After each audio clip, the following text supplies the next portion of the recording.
there? Illinois, a southern state that has Christian beliefs, should be able to break federal laws and follow a different path. I think we should have prayers in school. I think we should have the 10 Commandments on the courthouses.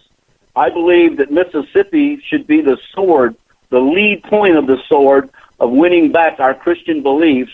If other states can disobey federal laws, why not Mississippi?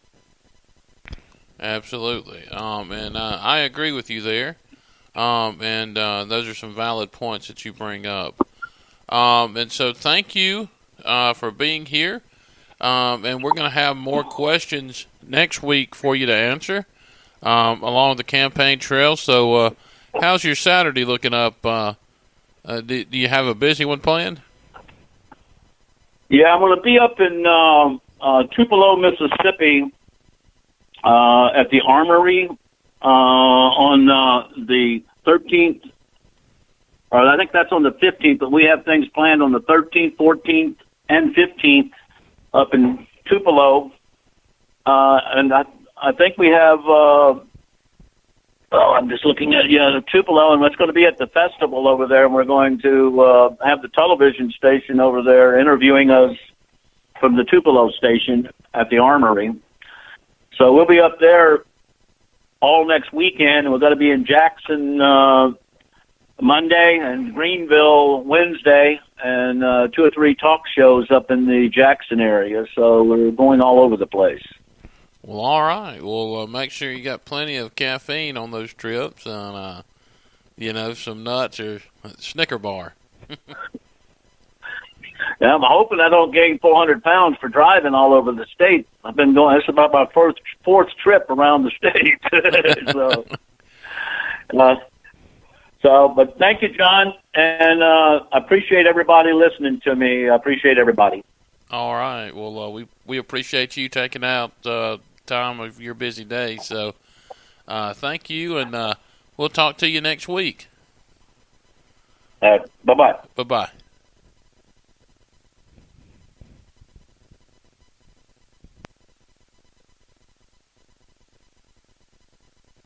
And we'll take a quick break, and we'll be back with Brian Rose. At Central Sunbelt, you can bank on your own time with 24-hour ATM deposits. Deposit cash at any Central Sunbelt branch ATM. Any time of day, any day of the week, and receive quick access to your funds within the hour. Check deposits are processed hourly during our extended member service hours.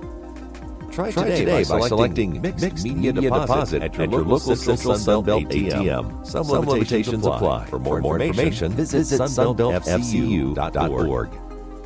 Flicka's Tax Service in Taylorsville offers free 1040Zs and free estimates. With over 50 years combined tax experience, this team is up to date on current tax changes and specializes in preparing all federal and state returns, including corporations. They can prepare W-2s and 1099s, as well as assist in obtaining EINs for new businesses. Stop by Flicka's Tax Service on Highway 28 in Taylorsville for fast, friendly service at a great price. Or call 601-785-6900. The Shabby Chic Cake is Laurel's newest bakery, located at 1519 Bushberry Road across Mississippi AG. The Shabby Chic Cake specializes in some of the best baked goods around the free state. You should try some of the cupcakes. They also offer some cool cake decorating classes for everyone. So why not give Ashley a call at 601-433-7999 for your next party, get together, or church social. Take it from us, they know their sweets. Tell them you heard about them or something to talk about. Hattiesburg Tattoo opened in September 2015 by Brian Jordan and Stony Boy. Their motto is doing badass tattoos for hard-working people in Hattiesburg. They currently have some of the best tattoo artists in the Pine Belt area, including Brian Jordan, owner artist, Stony Boy, owner artist, Tay Cole, artist, Hunter Applewhite, artist, Kim MacArthur, artist. Brian holds best of the Pine Belt for 2015 and 2016. We're the home of Halloween's free tattoo day. with Big John, Kinsley, and Billy Ray. You know you need to information compared to those local radio guys who still play with Star Wars toys. You're listening to something to talk about.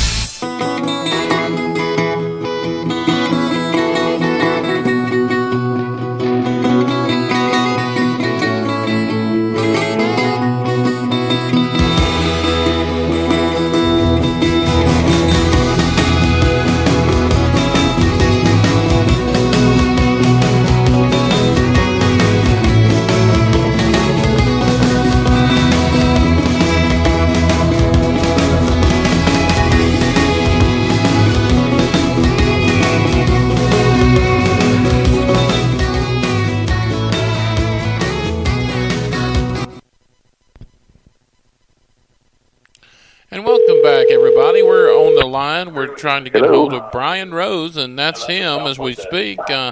Brian, good morning to you on Saturday morning here. How's the weather down there? Hey, the weather is rainy down here. It's a rainy Saturday morning. Thanks for having me on. Hey, no problem. Thanks for being here this morning. And Brian is running for Congress against Stephen Palazzo in the upcoming election, and he's agreed to be on with us until then and talk with us and while he's on the campaign trail. And right now, let's get to know Brian a little bit. And Brian, for those listeners that may not know who you are, why don't you share some facts about yourself and, tell us about that. Sure thing. I've been a Mississippian most of my life. I came here via Keesler Air Force Base when I was a teenager. I was a combat camera specialist. That means they sent us everywhere the bullets were flying. I had the privilege of serving my country in Bosnia and Somalia in the 93 campaigns. After the military, after active duty, I served in the Mississippi Air National Guard, and then I worked at Stennis Space Center as a Department of Defense contractor with the Naval Oceanographic Office and Major Shared Resource Center. And that's really where I learned about the business side of government. I saw a lot of fraud, waste, and abuse that I vowed that one day I was going to come back and make some changes. And these are things that I saw that were happening not only in the military, but also in every office that I've ever visited in the military. Things like use it or lose it, budgeting. Of course, I was a little younger then, so I didn't have the wherewithal to make a stand. So later on in life, after I became an entrepreneur, I launched a large tech company that's one of the largest of its kind in the world, and I had the opportunity to kind of step back. I said, I think I'm in a position to make a difference now. And I started writing books. I started speaking on stages and in colleges across the country about conservative values and being more efficient with government spending. And here we are today when I saw in 2016 that Stephen Palazzo went unopposed in the Republican primary. I said, this is the opportunity to really speak up and show the district some of the problems that our government has, especially in the sense of spending and representing Mississippi values in Washington. And I've been very well received. I've been traveling the district for over a year now, getting the message out. And here we are today talking about taking over as the congressman for the 4th Congressional District. Absolutely. And, his record, he hasn't really, done much since he's been in Washington. He's just kind of just one of those guys that just been there, that really hasn't been spoken out about anything. Well, I think he's actually done a lot. He's broken a lot of promises, is what he's done. Well, true. He went to Washington under the guise of firing Nancy Pelosi, but if you look at his record, he's actually become Nancy Pelosi. Sure. He votes as liberal as any Republican I've ever seen in Congress, and that's just not what he promised to do. He promised smaller government, but instead he's added $8 trillion to the national debt with his votes. He promised that he would be pro-life, yet he's funded Planned Parenthood every single year that he's been in Congress. He's agreed to add to the debt ceiling. He's increased the debt ceiling numerous times. He has funded Obamacare year after claiming that he is absolutely against Obamacare.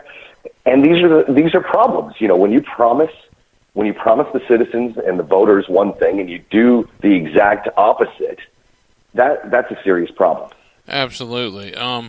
So, I've got some questions, and we can talk a little bit more a bit here in a minute from listeners that want to know some things. And so, I don't know if you heard Mr. Richard give his answers, but you have a time to answer these same questions. Sure thing. And so, Robert from Bay Springs asked, "What's your feelings towards screenings for welfare recipients?"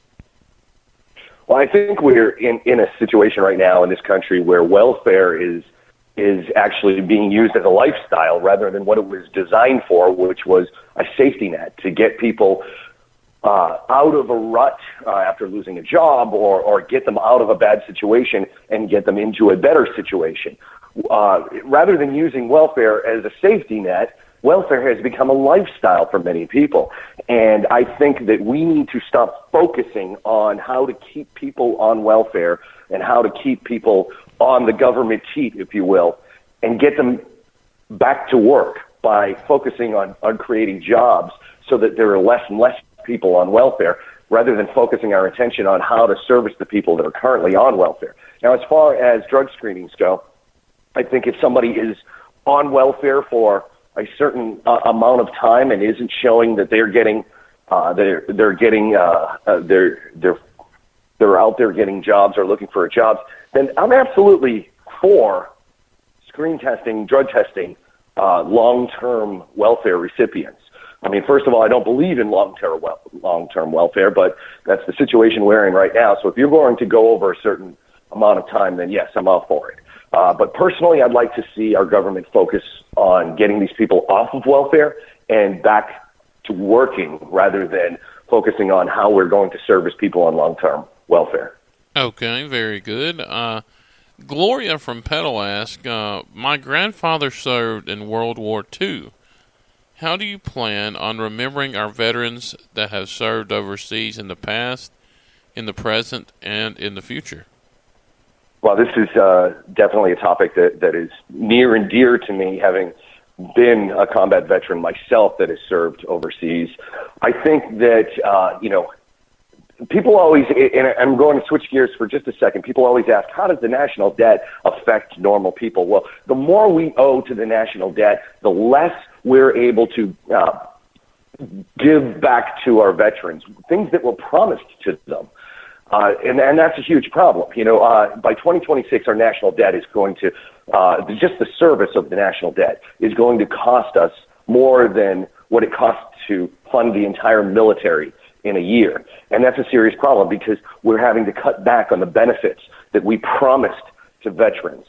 And that is not only affecting the current veterans, the people that served, that put their lives on the line, but it's also affecting future generations where they see that veterans are not getting what's promised to them, and they have a decision to make. Should I join the military? Well, the older people that served before me aren't getting what they promised.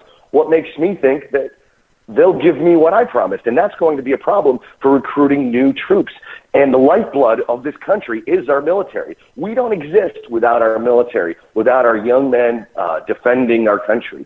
So if we continue to step back on the benefits and the promises that we gave to veterans, especially those that served in combat overseas, then it's going to affect future generations. We owe it to the veterans that have risked their lives to give them what we promised them. And I think that we need to take a serious look at the spending that we're doing, the frivolous spending, the waste, the fraud, and the abuse of our tax dollars that can easily be fixed, and that money moved to take care of the veterans. Back a couple of years ago, and I hate to go long on this, but I think this is an important point. A couple of years ago, the VA was in the news making headlines about veterans that were dying and waiting on waiting lists, waiting to see their doctors. And of course, that shocked the whole country. But at the same time, the VA was spending over $20 million on artwork because they had to use their budget or lose it. Well, I think that $20 million could have been used for more doctors, more nurses, more prosthetic arms and legs for the guys coming back from battle.